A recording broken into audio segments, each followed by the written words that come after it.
Literatura. Pintura. Teatro. Poesía. Escultura. Cine.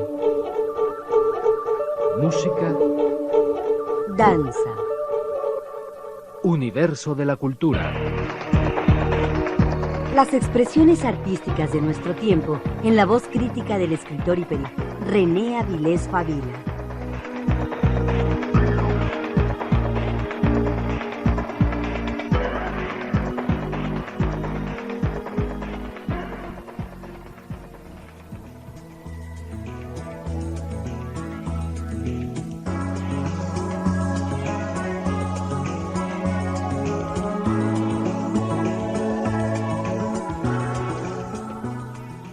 Muy buenas noches, es un placer saludarlos en esta emisión especial de Universo de la Cultura, programa conducido por el escritor y periodista René Avilés Favila. Durante el primer año de transmisión de esta serie, mujeres dedicadas a las artes han acompañado a René para dar a conocer su trabajo cultural. Por ello, en esta ocasión, les llevaremos hasta ustedes un recuento de las voces de cada una de las creadoras que han dejado su testimonio en un horizonte de ideas y mensajes, tarea literaria, pictórica, periodística, de actuación y dirección, además del análisis y opinión sobre la cultura en México. Iniciaremos este programa con la voz de René Avilés Favila, su visión de las musas y creadoras de un universo de la cultura.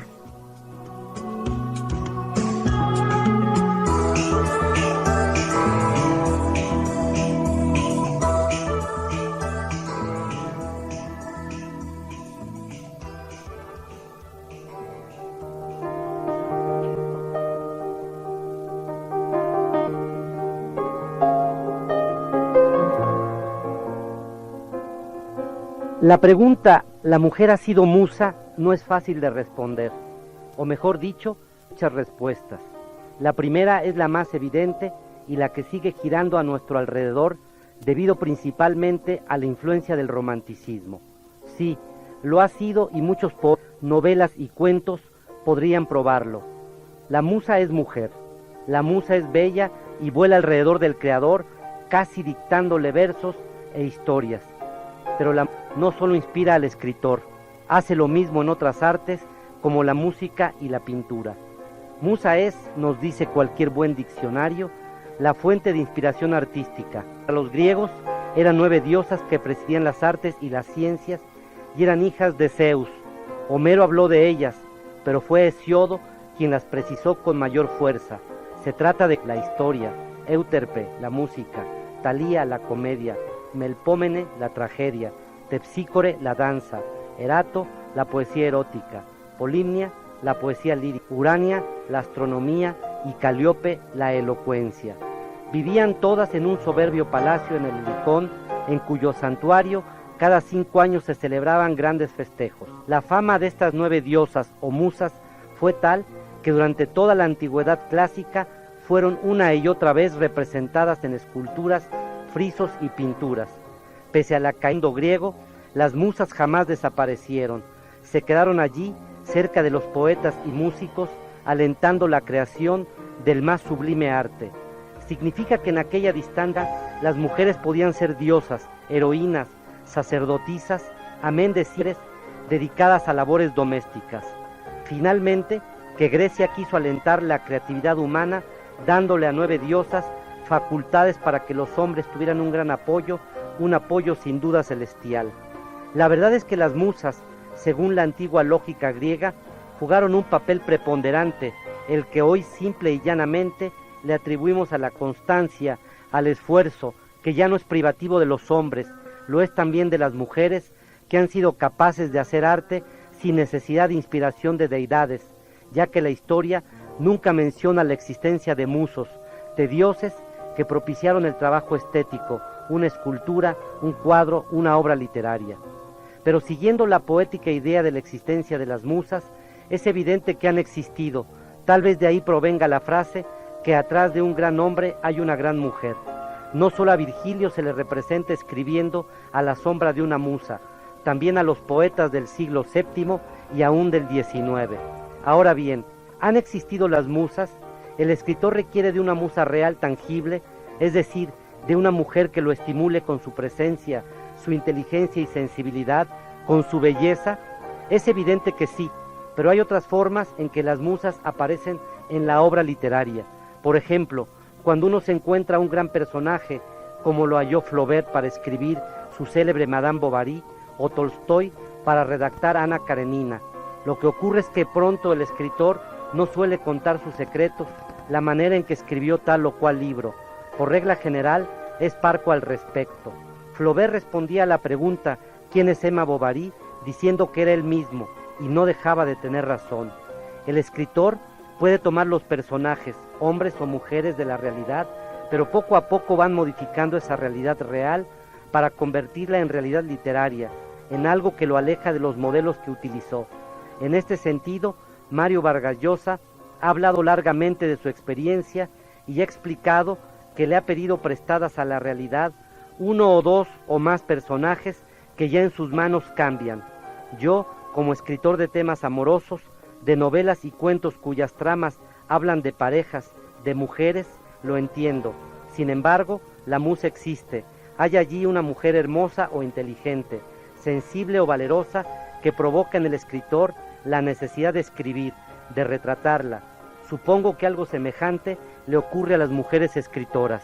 Si consideramos que buena parte de la literatura universal es amorosa, que la pareja juega un papel central y que ha sido escrita por hombres, entonces observamos cuántas heroínas pasan por sus páginas, una lista interminable, desde las citadas Ana Karenina y Emma Bovary, hasta la Dama de las Camelias, Naná, Manon Lescaut, Aurelia, Clemencia, Carmen, Fanny Hill, Candy, Lady Chatterley y Lolita, pasando por las famosas Desdémona y Julieta de Shakespeare. Miles y miles de personajes femeninos que necesariamente deben haber sido tomadas de la realidad. Esto es, que por una razón u otra inspiraron a escritores a hacer hermosas novelas. El papel de la mujer en la literatura ha sido infinito, ha padecido y ha sido victimaria, ha sido atormentada y ha jugado con el corazón de los hombres, ha sido generosa y dulce y malvada como una bruja, pero en toda literatura seria refleja perfectamente las contradicciones de la época que le tocó vivir en suerte. Por desgracia, con sociedades y religiones atrasadas o imperfectas, su vida no ha sido la mejor.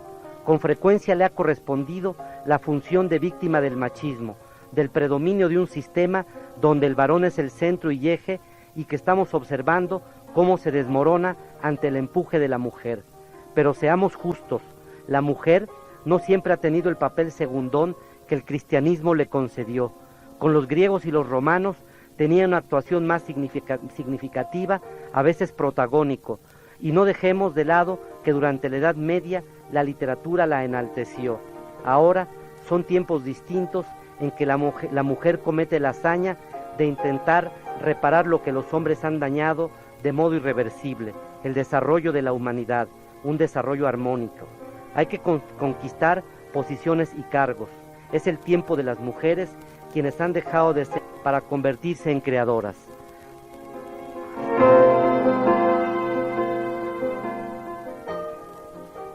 Con este testimonio de las musas, que ahora se convierten en creadoras, quisiéramos recordar que en la emisión número 1 de esta serie, Beatriz Espejo, la cuentista, novelista, ensayista y Premio Nacional de Periodismo 1983, conversó con René sobre su trabajo literario.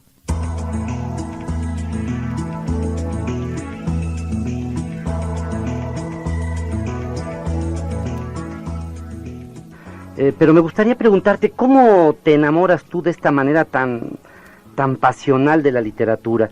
¿Cómo te haces escritora? Pues yo creo que me pasó algo parecido a lo que debe de haberte pasado a ti.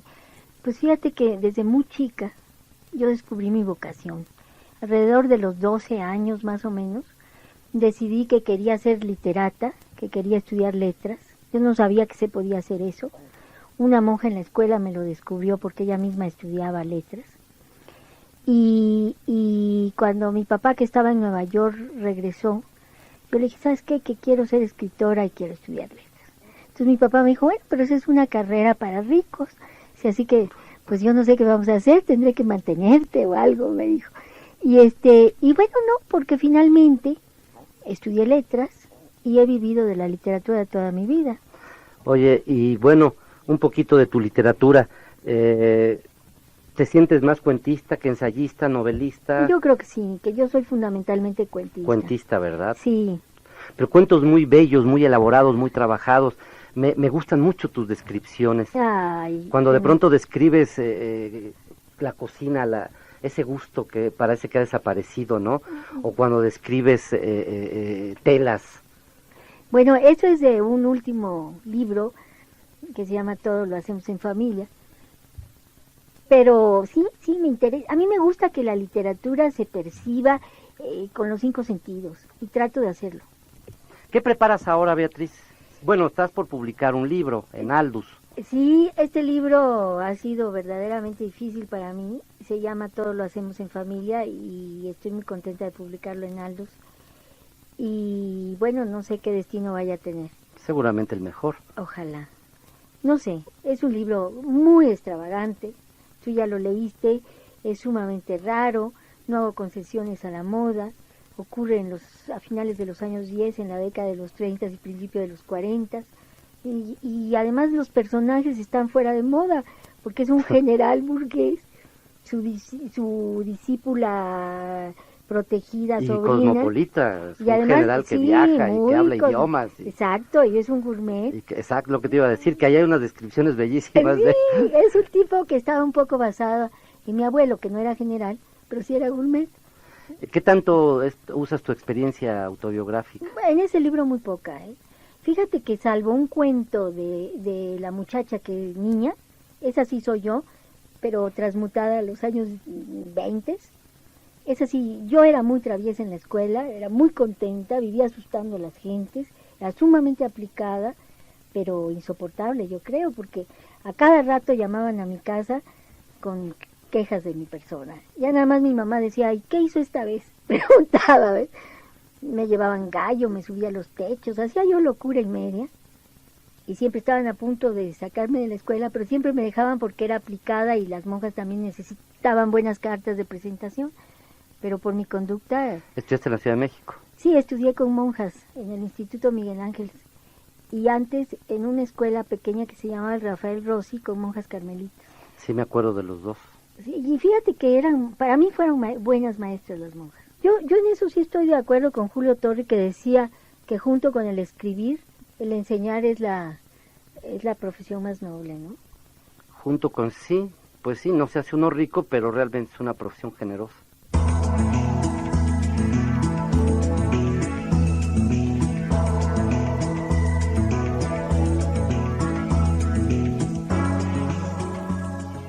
Las manzanas han sido el emblema de una de las pintoras contemporáneas más destacadas de nuestro país. Por supuesto, hablamos de Marta Chapa, la artista que con el fruto, texturas y colores habla al mundo.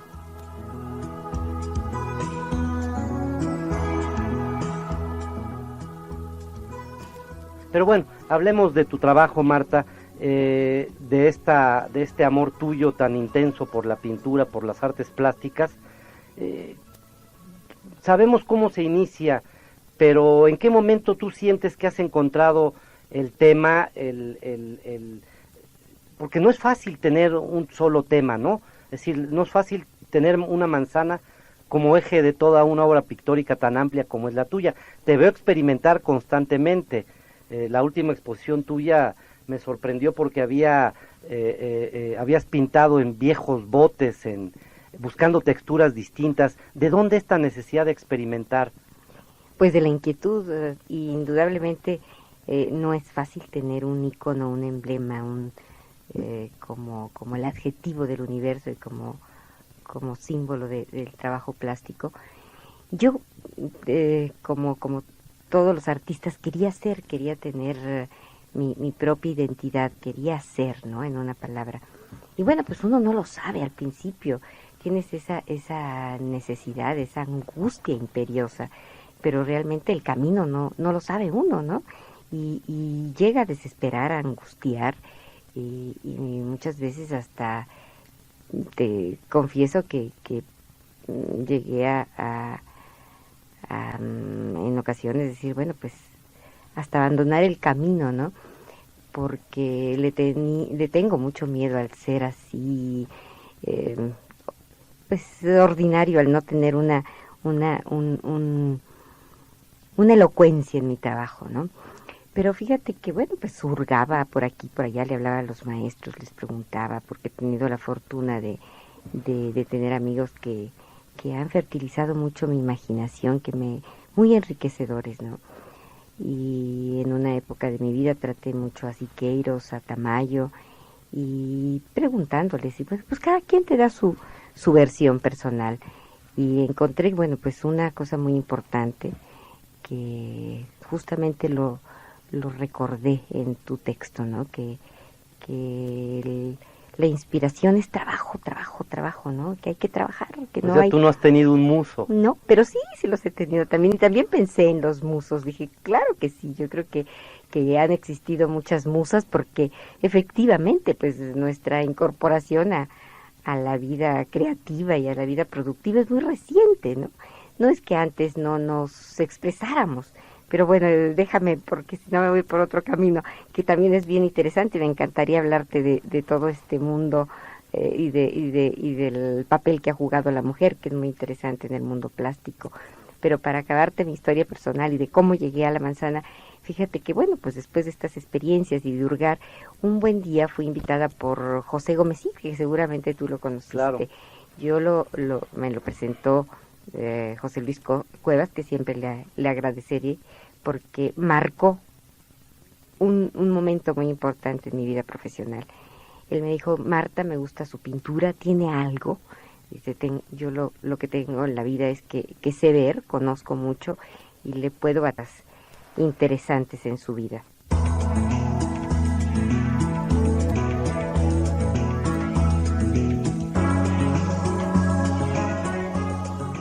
María Luisa La China Mendoza, amiga perfecta del quehacer literario y del conductor de este programa, sonrió ante las preguntas que René le planteó y que ella ha respondido durante tantas tertulias juntos.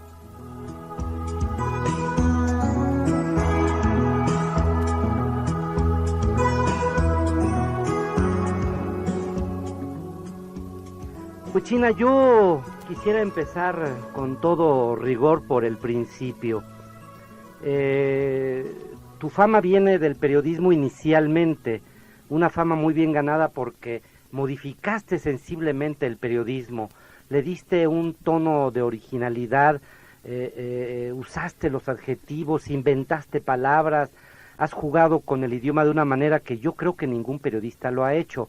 Hoy, por ejemplo, aparecen algunos como si fueran grandes inventores y creadores de neologismos y cosas por el estilo, pero la verdad es que yo no recuerdo que nunca una columna como lo fue la O por lo redondo haya podido ser superada. Esa China Mendoza que empezó, bueno, yo la recuerdo de por ahí 60, 61, 62, cuando te conocí en el día de Ramírez y Ramírez. Empiezas entonces por el periodismo, China, pero después la inquietud, tu amor por las palabras te lleva a la literatura. Explícanos un poco cómo es este fenómeno. Bueno, en principio, gracias por la preciosa presentación, por la oportunidad de hablar en la radio, que a mí me gusta tanto este medio, al que siempre se me antoja mucho regresar, pero cuando pienso todo el trabajo que tengo que hacer con la nueva novela que escribo, de la cual luego te platico, me asusta un poco. Pero volviendo a mi etapa como de vuelo, como de arcángel, que fue mis principios de periodista, sí te puedo decir que llegué al periodismo, como todo lo he hecho en mi vida, por hambre. Yo era una gente muy necesitada de trabajar, se había muerto mi papá y nos quedamos de pronto como colgados, como en Nepantla, mi mamá, mis hermanos, mi hermano que estudiaba medicina, y era absolutamente necesario tanto que él saliera como que saliera yo de la universidad femenina. Ya te imaginarás que nadie puede subsistir si no tiene una entrada fija, y así fue mi empezar, pues, yo empiezo, tú empiezas, mi empezar en el periódico El Zócalo. Una etapa espléndida porque descubrí que me podía levantar tarde, que no tenía que marcar tarjeta, y que tenía además la libertad de conocer a los más importantes hacedores de la cultura, sobre todo en México y en el mundo, porque inmediatamente me mandaron del periódico a entrevistar a gentes como John Dos Passos, como, no sé, Barrault, como Marceau, como, Dios mío, los pasos Carpentier, que fui a Cuba a entrevistarlo. Ese ir encontrándome con gente importante a lo largo de lo que es la vida diaria del periodismo, para mí fue un aliciente, como si me estuvieran dando de alazos mi ángel de la guarda, para insistir en lo mismo y fuera yo descubriendo cada vez más hermosidades de los creadores, y del cual era lógico, a fuerza tenía yo que pasar de la plaza pública, que es el periodismo, al jardín cerrado, que es la literatura, que es decir largo, cosa que en el periodismo no es posible. Bueno, hay sus excepciones de quienes escriben 25 cuartillas, ¿no? Pasar a la literatura en que puedes escribir largo y al mismo tiempo ir contando cosas de adentro, no tuyas, aunque sí son tuyas, de los personajes que estás inventando, que hablen de amor y de sexo y de dolor y de desprendimiento y de descubrimiento, que eso no lo dices en el periodismo, porque a quién diablos le importa. Tú estás ahí para hablar de lo de los demás, no de lo tuyo. Yo estoy escribiendo una nueva novela en donde precisamente mezclo los recuerdos de una infancia X con los inventos de una mujer X, que también estoy inventando, ya viejona, es la abuela, que tiene una relación directa con la nieta, y al mismo tiempo la casa de los Romanov. Si alguna vez has sido censurada en tu trabajo periodístico. Jamás. Y tampoco en el literario. Pues, es que la libertad se gana, mi amor. Claro. Se toma uno la pequeña libertad de ser libre. No hay nadie que te vaya a tocar la puerta, como que lo platicábamos hace rato. Señora Mendoza, ¿quiere usted ser libre? Señora Mendoza, ¿quiere usted escribir con libertad? No, uno gana su propia libertad en periodismo y en literatura.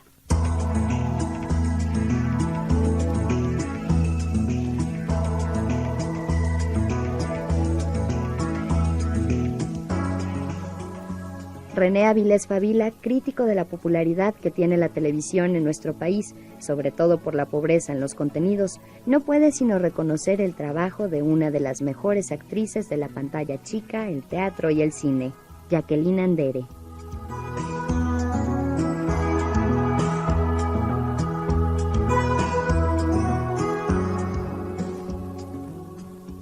Pregunta obligada, Jacqueline.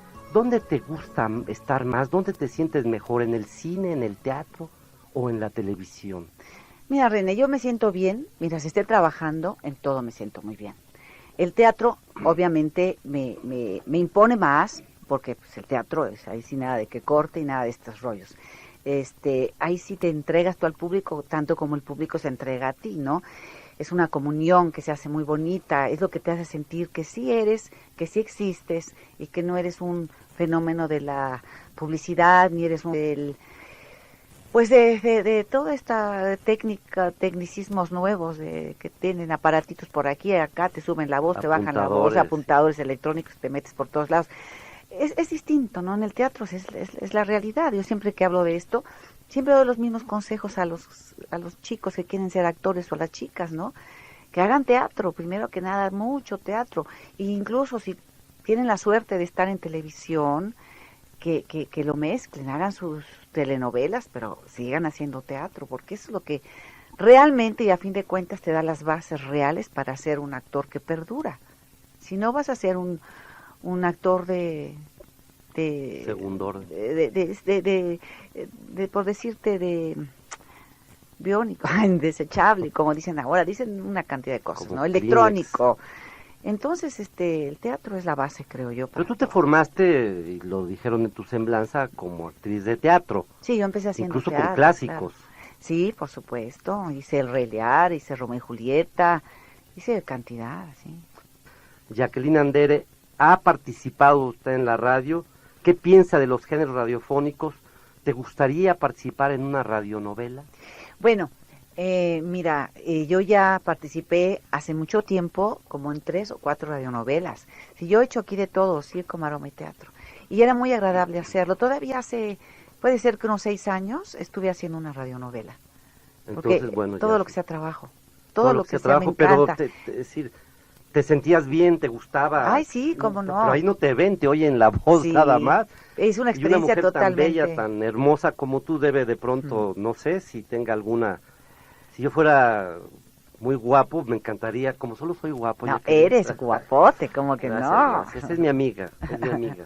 No, Es decir, sí. me encantaría exhibirme, pero en radio nadie me ve la carota, me No, reconocen pero es muy la voz. bonito el radio, fíjate, yo creo que ahorita el radio tiene una penetración en todos los hogares Mucho, ¿verdad? pero qué bárbaros, que muchas veces muchos programas de televisión no la tienen, pero de ninguna manera.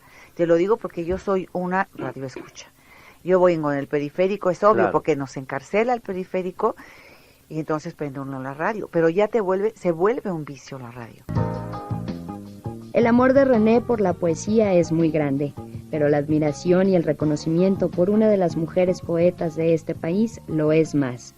Y esto lo hizo público a través del homenaje que realizó en un programa especial a Guadalupe Amor, mejor conocida como Pita Amor.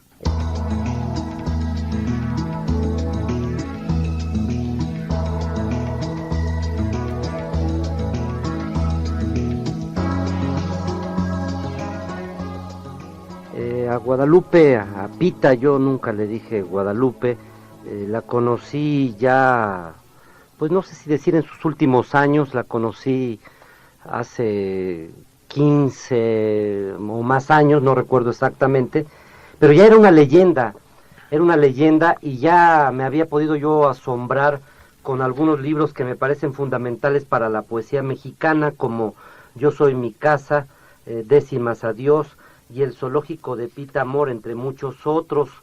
La verdad es que siempre vi en ella a una mujer atormentada y marginada por los intelectuales, incluso por su familia, por la familia Amor, que pues se considera unas familias distinguidas de cierto abolengo dentro del país.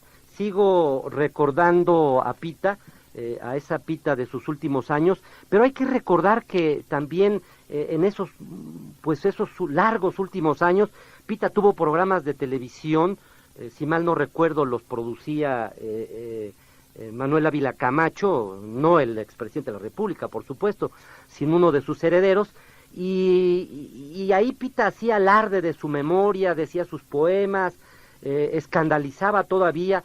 Recuerdo alguna vez que Elena Garro me contó que cuando Pita era muy joven y muy bella, y conste que estoy hablando de Elena Garro, quien también era una mujer de una enorme belleza, llegaba a la Embajada de México en Francia, cubierta, como dice Careaga, con un abrigo de mink. El problema es cuando Octavio Paz, que era el representante diplomático de México en Francia, se aprestaba cortésmente a quitarle el abrigo, y la sorpresa es que Pita no tenía absolutamente nada abajo de la ropa, estaba inalterablemente desnuda.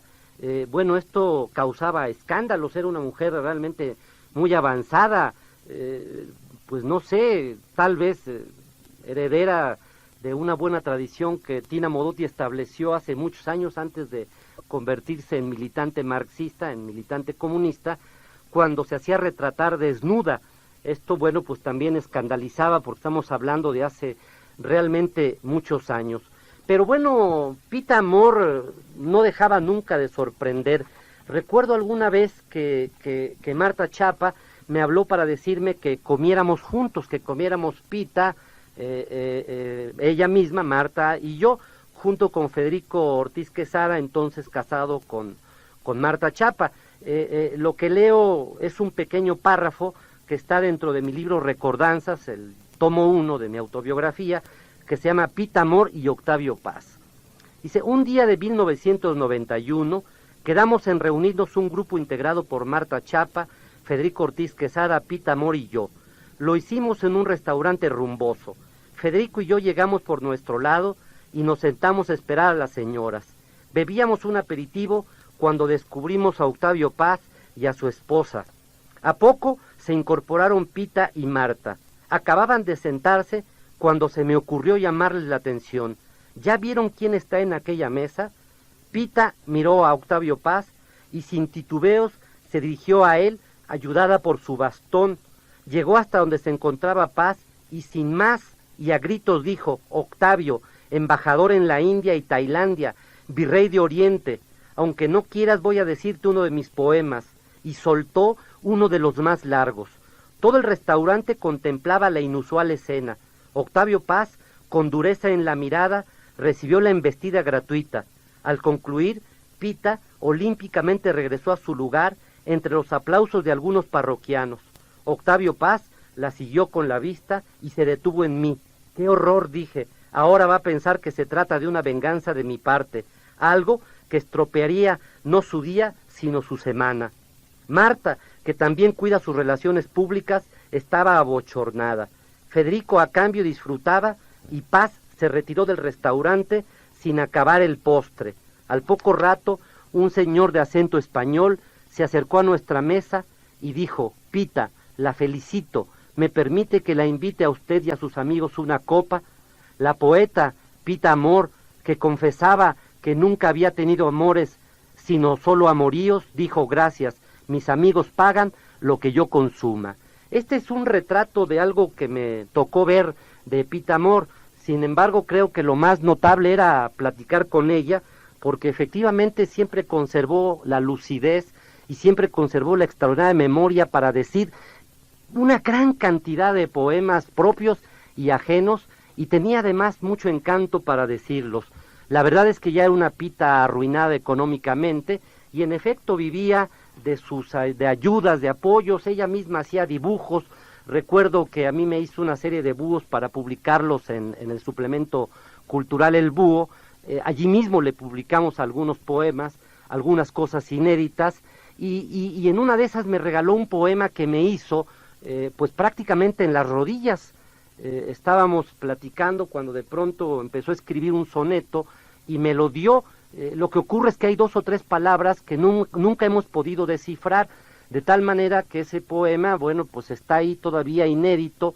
Me gustaría que alguien algún día tratara de descifrar los jeroglíficos de Pita Amor para realmente pues publicarlo como una prueba de su talento, de su facilidad para versificar, de manejar el soneto y las décimas. Y ya que hablo de las décimas de Pita Amor, permítanme leerles una de ellas que está en su libro Décimas a Dios, que quizás sea uno de los libros más bellos y en donde la verdad es que lo místico y lo sensual en efecto alcanzan extraordinarios, pues yo diría que niveles.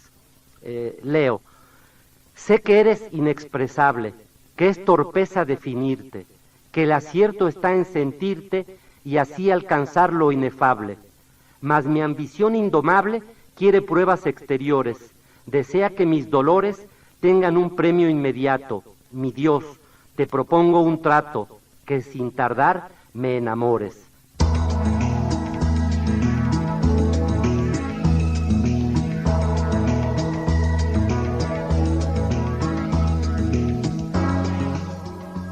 Una de las escritoras de gran reconocimiento por su trabajo literario es sin duda Ethel Krause, quien expresó su sentir sobre el término literatura femenina.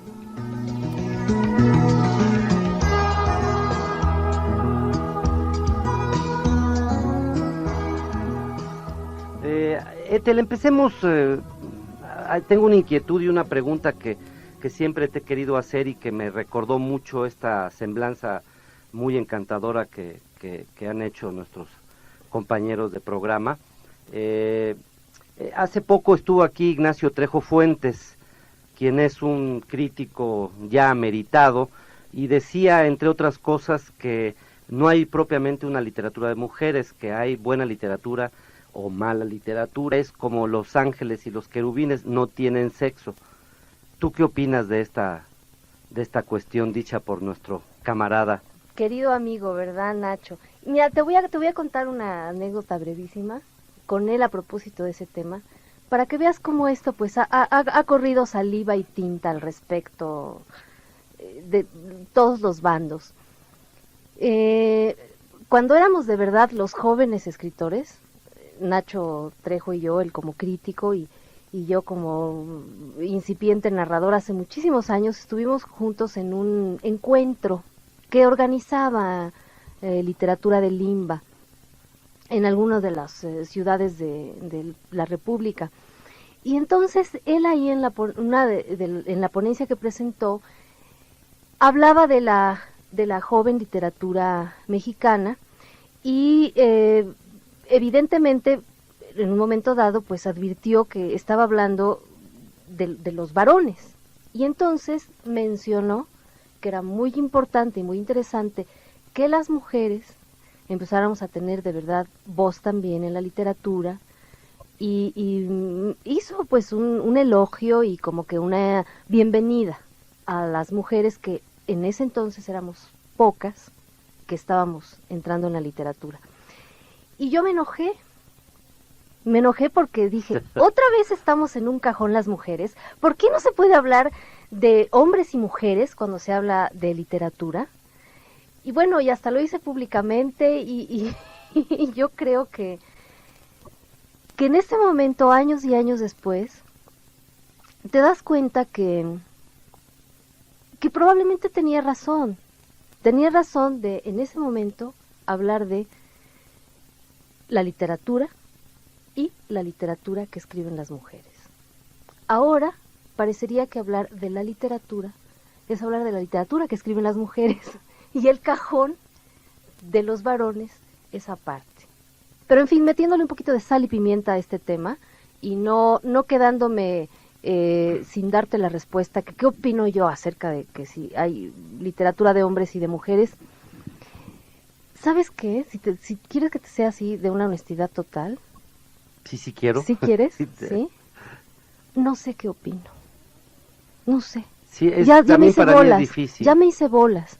En una época de mi vida me parecía algo aberrante hablar de literatura femenina, porque era como ver a la mujer que escribía una prima hermana de Corín Tellado. Después me pareció que era muy necesario y reivindicador para las mujeres asumir nuestra condición de mujeres frente a la literatura y de mujeres frente a todo, al resto del mundo, ¿no? Y no subsumirnos en el papel de los oficios de varones, nada más, pegadas ahí como ellos, ¿no? Sino ostentar la diferencia. Y en este momento ya no sé cuál sería la línea a seguir. Y probablemente esto sea muy sano. Poder decir, quién sabe, ¿por qué no vamos escribiendo?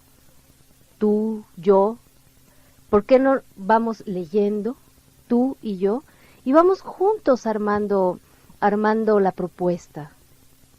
Pero hablando de lo tuyo, yo sí veo que tú, bueno, las mujeres, tus personajes como femeninos son muy logrados, como este de Mujeres en Nueva York, novela que efectivamente me tocó presentar acompañándote hace algún tiempo. Son personajes francamente de carne y hueso, son personajes muy logrados, pero también tus personajes masculinos lo están. Esto es algo que creo que es muy natural cuando se trata de un gran escritor o escritora, porque ese dominio justamente, creo yo que es, cuando dicen, no, las feministas a ultranza, que me dicen, no, es que no puede un hombre meterse realmente dentro del cuerpo de una mujer. Bueno, Flaubert de alguna manera lo hizo, o Tolstoy, ¿no? Hay cosas de la mujer que un hombre no puede sentir. Sin embargo, yo tengo la impresión de que así como Ray Bradbury escribió de Marte y no fue a Marte, claro, pues de pronto uno se puede meter dentro de la piel de una mujer, cuando, como decía Flaubert, ¿quién es Madame Bovary? Soy yo, ¿no? C'est moi. Y mira, hay otra cosa que no perder de vista, que si un hombre como Flaubert, que es el clásico ejemplo que uno siempre cita, ¿no? Y Madame Bovary. Y que a nuestro amigo Ricardo Garibay odiaba. Odiaba precisamente por estereotipado el ejemplo, sí, ¿no? Pero en fin, vale por el estereotipo. No hay que perder de vista que lo valioso de eso es que es un hombre que se mete en el alma de una mujer. Y que ve desde ahí el mundo. No hay que perder de vista que cuando una escritora, Virginia Woolf, por ejemplo, Elena Garro, por citar este siglo, trata algún personaje masculino, es una mujer que se mete en el alma de un hombre y que eso es lo valioso. No hay que perder de vista que Madame Bovary no es precisamente una mujer, es un personaje femenino creado por un escritor y viceversa, y que lo valioso es la conjunción de eso.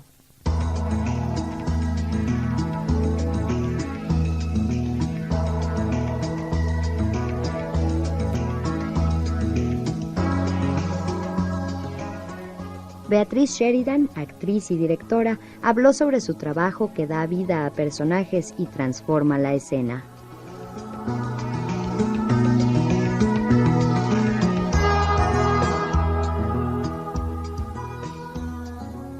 Para Beatriz, ¿qué faceta le gusta más, de directora o de actriz?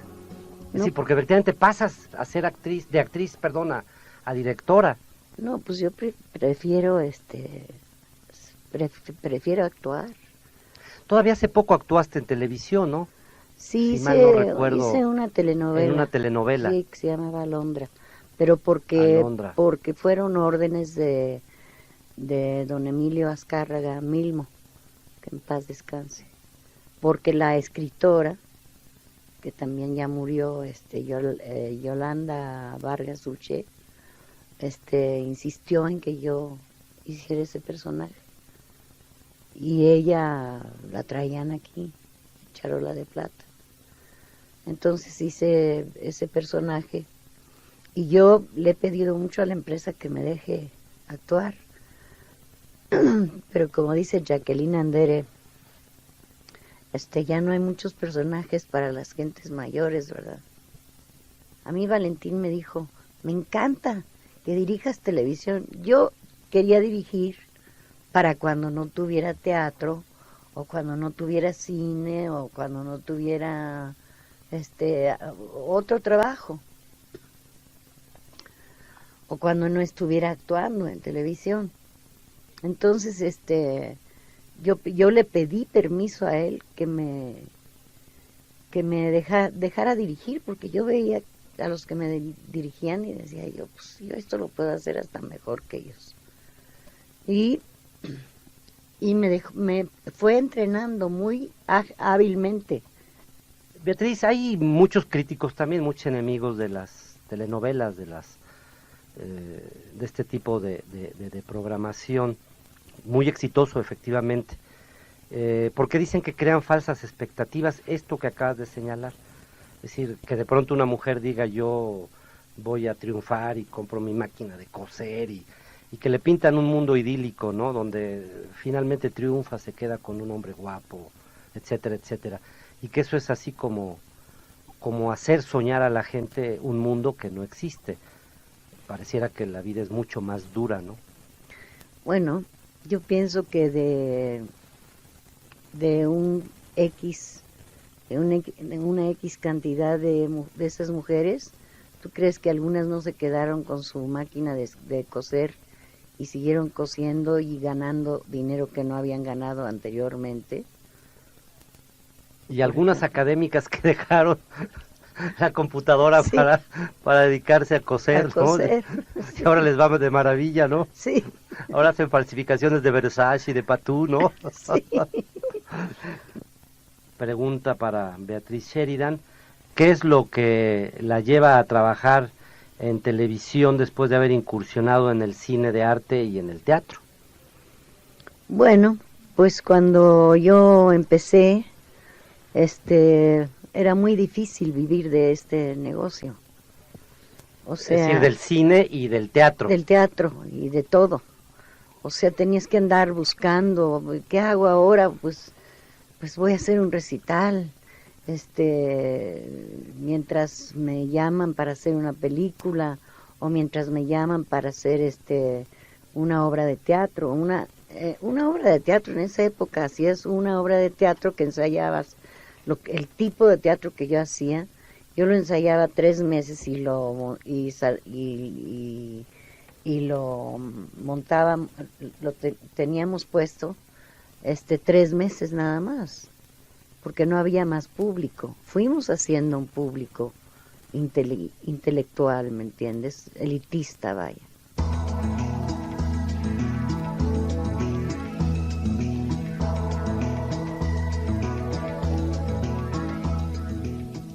María Eugenia Merino, promotora cultural y pieza importante en la revista que dirige René Avilés Favila, Universo del Búho, también estuvo presente para dar a conocer su quehacer literario.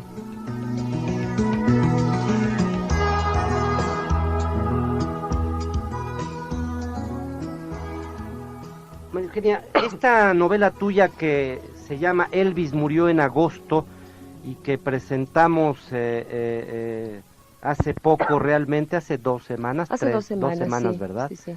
Con mucho éxito ahí en Sogén, Beatriz Espejo. Beatriz Espejo, Rosa Marta Sosa, y tú, Sosa, que y yo. me hicieron el favor de Beatriz presentarme. es, por cierto, fue la madrina de este programa. Con Qué ella bien. arranqué, con Ajá. Beatriz Espejo. Bien. La quiero mucho. Sí, una gente encantadora. Sí, encantadora.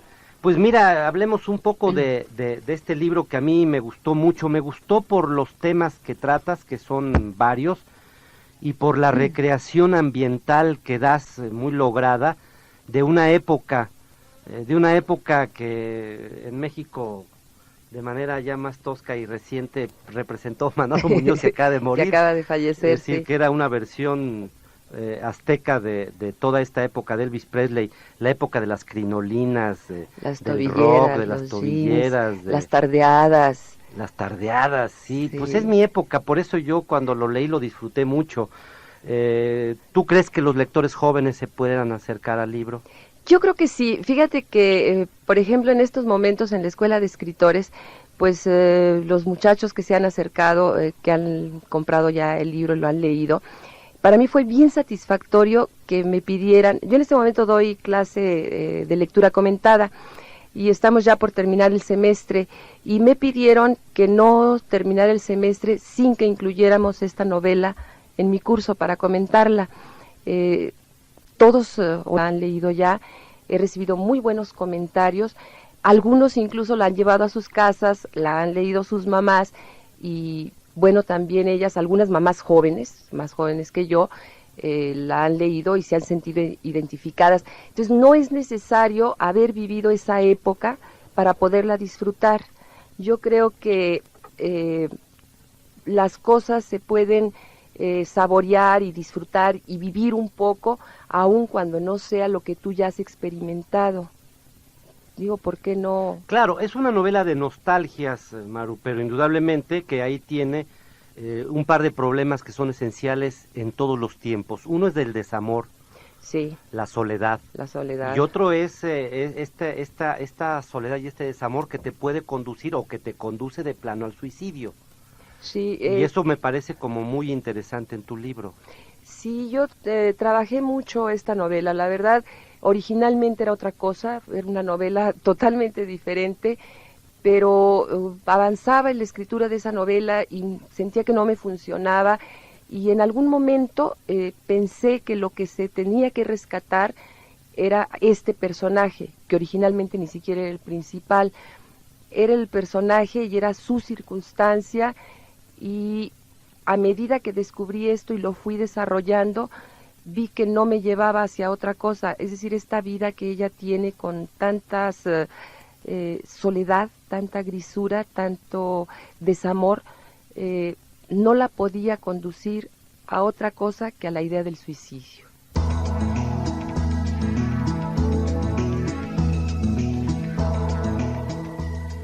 El periodismo y la crítica política es otro de los oficios de René, mismos que comparte con una mujer que durante décadas se ha distinguido por la palabra que expresa para defender su derecho a denunciar las injusticias sociales y la corrupción, Manú Dormbierer.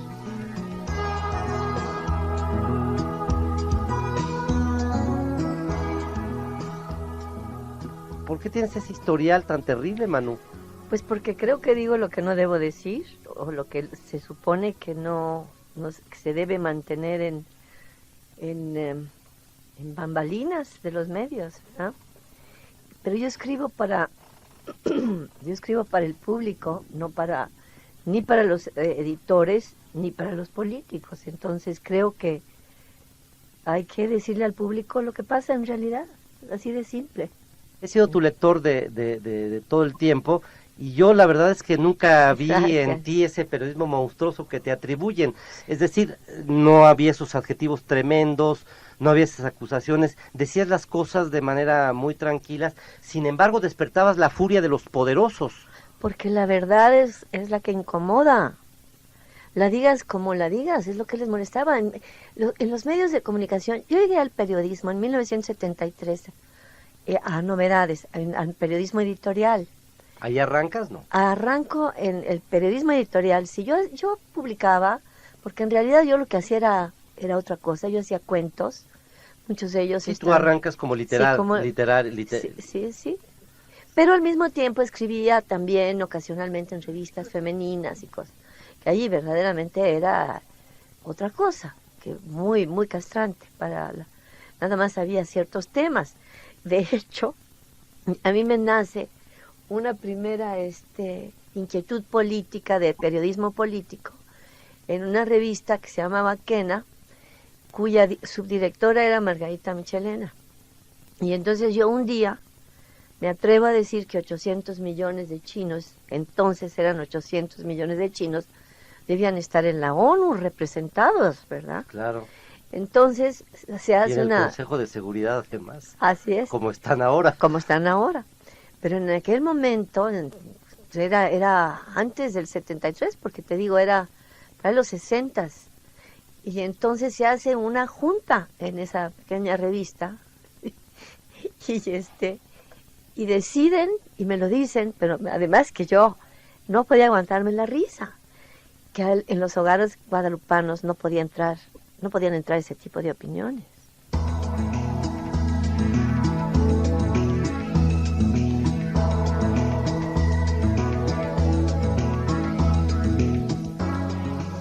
Las musas, las creadoras, las que trabajan en beneficio de la cultura nacional, son parte del universo de la cultura. A nombre del conductor y director de este programa, René Avilés Favila, llegue hasta ellas un abrazo y un reconocimiento por su labor.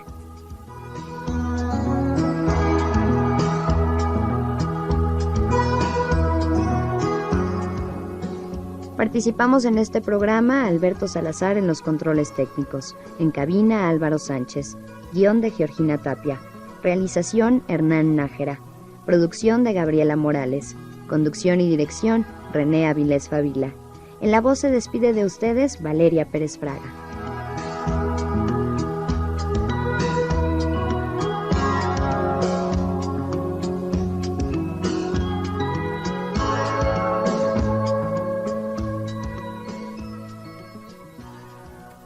El Instituto Mexicano de la Radio presentó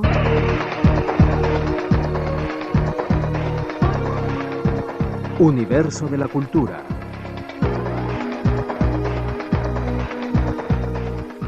Expresión crítica de las disciplinas artísticas.